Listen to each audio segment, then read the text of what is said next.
What must have been the most gruesome execution in Scottish history happened here in Edinburgh, and it took 3 days. How bad was it? Why did it happen? And why was it so gruesome? If you're interested in the people, places and events in Scottish history, then click the subscribe button at the bottom right of the screen and click the like button at the end to let YouTube know if you enjoyed this video. In the meantime, let me tell you a story. Here in September 2024, the Edinburgh Fringe isn't long over, and the tourists who flock the Royal Mile today experience very different sights and sounds than they would have if they'd been here in March 1437. Don't get me wrong, it would have been a spectacle, and more gruesome than any of the ghost tours that stalk the Edinburgh streets these days. I'm going to tell you what happened in an execution that lasted 3 days. I'm going to tell you what the treacherous criminal was accused of, but most importantly, I'm going to tell you why this demonstration played out the way it did and why it mattered to Scottish history in a way that some might find controversial.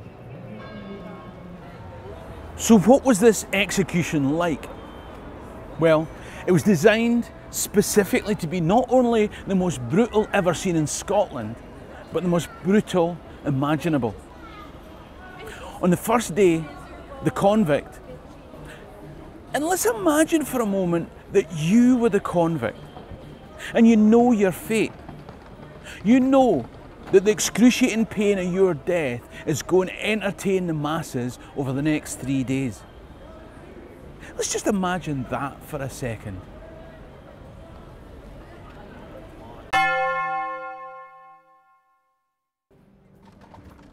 A cart is going to be wheeled out with a crane attached. You're going to be brought out, no doubt pelted with all sorts of unpleasantness, but nothing as unpleasant as what's about to come. They're going to tie your wrists and ankles. Then they're going to slowly winch you to the top of the crane. Once you're at the limit of its height, they're going to release the slack so that you plunge in free fall with ropes measured to suddenly tense just short of the floor. Your body will continue as your hips and your shoulders feel the jolt of your arms and legs separating from their sockets. Your elbows feel the shock of your forearms jerking from your upper arm. Your wrists, your hips, your knees and your ankles all scream in pain. Before the rope is hoisted, pulling your body up to do it all again. When every joint is literally at the end of its tether, shrieking in unspeakable pain, you'll be placed in a pillory. They'll take a crown with the inscription, King of all traitors. Once it's warmed to a red hot heat in a blacksmith's furnace, they'll force it on top of your head.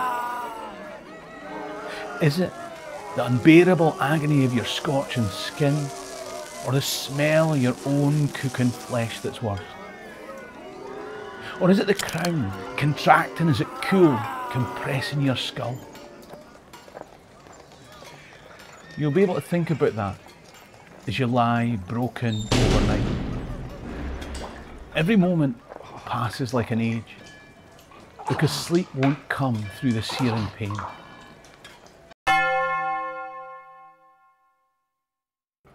With every joint and socket tenderised and agonised with the least motion, you'd be placed on a lattice and drawn through the rutted, bumpy street.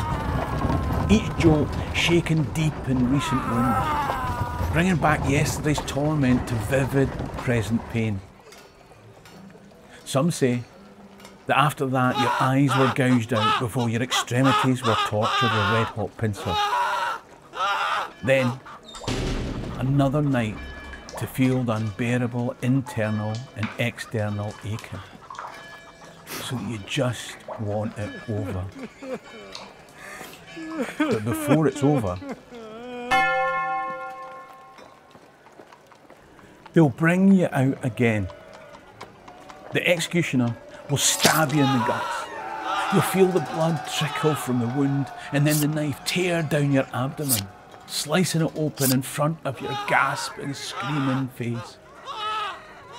Seeing them tearing out your innards is unnecessary confirmation of the reason for your excruciating, literally gut-wrenching agony. When the beheading comes, it'll be such a welcome relief. Your body quartered will be sent to various locations to tell the world of your torment. Anyway, that's that done. So why did you warrant such a brutal execution? Clearly, treachery was involved. You were the mastermind behind the murder of your king, James I.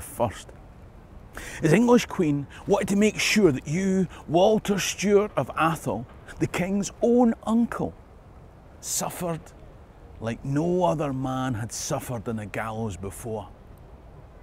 Now, I'm not sure if you clicked to find out about the gruesome nature of the execution or where and why it fits into our history. Tell me in the comments section, and based on the responses at the end, I'll either provide a link to a video about the cruel execution of a young girl martyred for her faith, or the story of James I's murder that led to this execution. Just say execution or background to help me choose the most appropriate video. But there's more to this video than just brutal execution. This was a crossroads in Scottish history. You see, when Walter Stewart planned this murder, he didn't expect that he or his henchmen would end up brutally executed. Why would you? He thought that at the same time his henchmen killed James, they'd murder the Queen as well. James I was generally unpopular for attaining his nobles' lands to himself. The king's faction were weak. The young 6-year-old heir was in the hands of one of Walter's allies, and with possession of the heir, Walter could control the kingdom. Walter's heirs would regain the land that James I had taken from them, the regicidal conspirators would get off scot-free, and everyone would live happily ever after. But that's not how things turned out. Now, just before I tell you what happened, let me say that there are many more stories about events in Edinburgh and the Royal Mile over the years. And in autumn 2025, I'll be taking a small group of up to 25 people around Edinburgh to tell some of the stories from its history. But that's not all. This will be part of an 11-day tour during which I'll also show you where in my hometown of Perth this murder took place. We'll go to St Andrews, the Isle of Mull, Iona and Fingal's Cave. We'll visit Argyll and Inverness, Loch Lomond and Loch Ness with stories along the way. You'll also get a comedy show from me and a traditional ceilidh to finish. All entry fees, full board, hotels, local transport, comedy show and final night ceilidh are included. You might even get a wee tipple of whiskey. I'll put a link top right and I'll leave one in the description below, and if you're in any doubt then email alexis@scotlandhistorytours.co.uk. The Queen survived the attack on her husband James, and as luck would have it, the Pope's emissary Bishop Urbino was in town and shown the royal corpse. When he saw the king's body, the bishop uttered a great cry with tearful sighs and kissed his piteous wounds, and he said before all bystanders that he would stake his soul on his having died in a state of grace, like a martyr, for his defence of the commonweal and his administration of justice. Martyr? Uncle Walter hadn't seen that coming. John Spence, Walter Athol's ally, who had the job of holding the young prince, suddenly disappears from the records, and the royal faction managed to catch the guy who did the murder. He publicly confesses before his own brutal execution, leaving the less committed of Walter's faction to see which way the wind was blowing and hand all the conspirators in. Now, putting a trial on for somebody as powerful as the king's uncle Walter would require a parliament to be held. But send out the invitations quickly, making it difficult for all but the closest allies of the crown to be there, and hey presto, you're guaranteed a trial with a desired outcome and a history written by the victors. Petit du jour, as they say in Peckham. The Queen's death while being besieged in Dunbar Castle 2 years later is a story for another day. The point is that the new James II becomes king at the age of 6, and factional fighting over who controls him and uses his minority to impose their own will led to all sorts of shenanigans. Like the Black Dinner, an inspiration for Game of Thrones' Red Wedding, they tell me. That's also a story for another day. The point is that James II grew up as a minority monarch with factional fighting about who influenced him. James II himself dies early when he stood next to an exploding cannon, meaning that James III grew up as a minority monarch with factional fighting as to who influenced him. James III is overthrown by a more successful conspiratorial faction than his great uncle Walter's, because they had already gained control of James's son, who became James IV, a minority monarch with factional fighting about who influenced him. He dies early at the Battle of Flodden, meaning that his son, James V,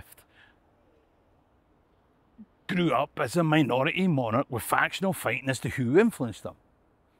The good news is that James V didn't have a son grown up as a minority monarch. He had a daughter, Mary, who was born 6 days before James died. So from 6 days old, she grew up as a minority monarch with factional fighting round about her as to who influenced her.